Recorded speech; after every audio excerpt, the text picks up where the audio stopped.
Hey YouTube, today I'm out taking a look at a couple of my air rifles. Now first off, I've got a cheap B2 air rifle here. Now this is a good beginner's air rifle because it's really cheap, it's not too powerful, easy to use. It's brake barrel, pump action. There's a little switch here you have to press to get the brake barrel to activate. It isn't just whack it down like with a lot of air rifles, this little switch. So you can then pull it down to cock it. It doesn't have a safety on the trigger, so you have to mind your trigger finger with it. Now because it's so cheap, I've basically pimped this one out a bit. I've put a load of camo wrap and tape on it. I've also attached a flashlight there to the barrel, which I'll show you in more detail in a minute. It's .177 by the way, this one, but I've since bought a more powerful air rifle, so I don't really use this one too much, but I still like having a 177 just as a backup and for the sake of having a weapon that uses different caliber pellets. Now this is the SMK 19. It's a far better made gun. Brake barrel once again, but it doesn't have a trigger to activate. You have to kind of whack it down to activate that. There's a safety on the trigger though with this, so you don't have to worry too much. You don't have to, watch your trigger finger quite so much. But in a way it's good having a first weapon that doesn't have a safety, because it does teach you to mind your trigger finger more, but at the same time it also means that with your first weapon you are having to be more careful. So there are pros and cons to not having a safety on the trigger to the cheaper rifle, but it's nice having it on this one. It's a better quality stock, hence why I haven't bothered putting camo tape or anything around it. I just want to leave this one, as a good quality weapon basically. Now the length of both guns is 109 centimeters, and they weigh about 2.8 kilograms each. I guess with the scope you can say 3 kilograms each. Here's just a closer look at the SMK 19.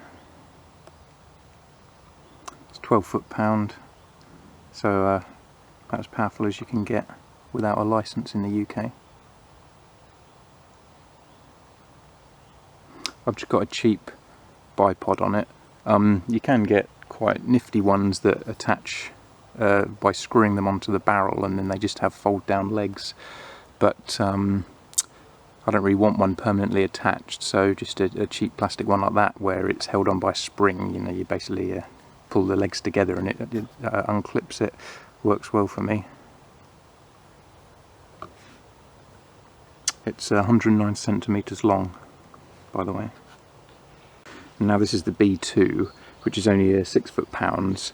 But that, combined with it being 177 caliber, means that you can get more accurate shots with it because it's not too powerful, and the pellets are smaller and more aerodynamic. It just means you do have to be closer because it's not the impact power of the SMK 19, which is 12 foot-pounds and .22 caliber, which has more of an impact.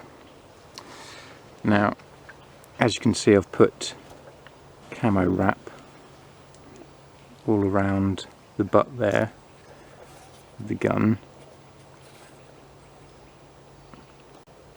Now this is the reusable kind of camo tape that is self-adhesive, and it doesn't leave any sticky residue after, which I wanted to use on the wood stock, whereas on the metal parts of the gun I've used a more permanent tape.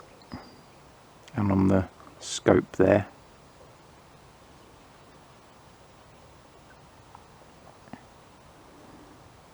all the way along the barrel, some around the flashlight attachment as well.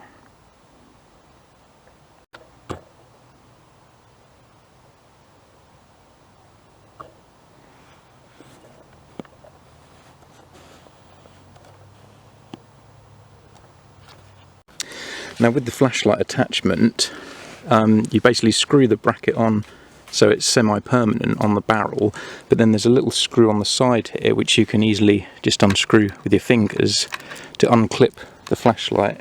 So if you want to, you can easily detach that and just use that as a regular torch, and then it's once again easily clips back on there. Screw it down and it holds pretty tight.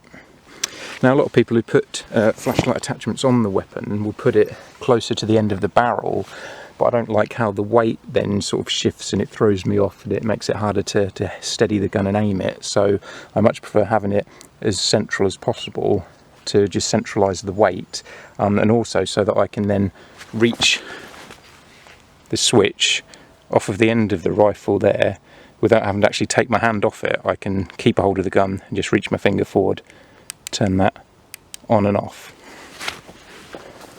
Well, thanks for watching, guys. I'm no expert on air rifles, to be honest, but I just thought I'd show you the two that I've got and that I use. I only use them for target practice, really. I have killed some rats with them, but otherwise it's just target practice, really, to sort of get myself familiar with using one. I don't sort of relish the thought of killing animals. It's not something I want to do just for pleasure, but, you know, if needs must and I wanted to for food or whatever, it's nice to know that I've, you know, prepared myself a bit at least with target practice to do that. So yeah, thanks for watching, and until next time.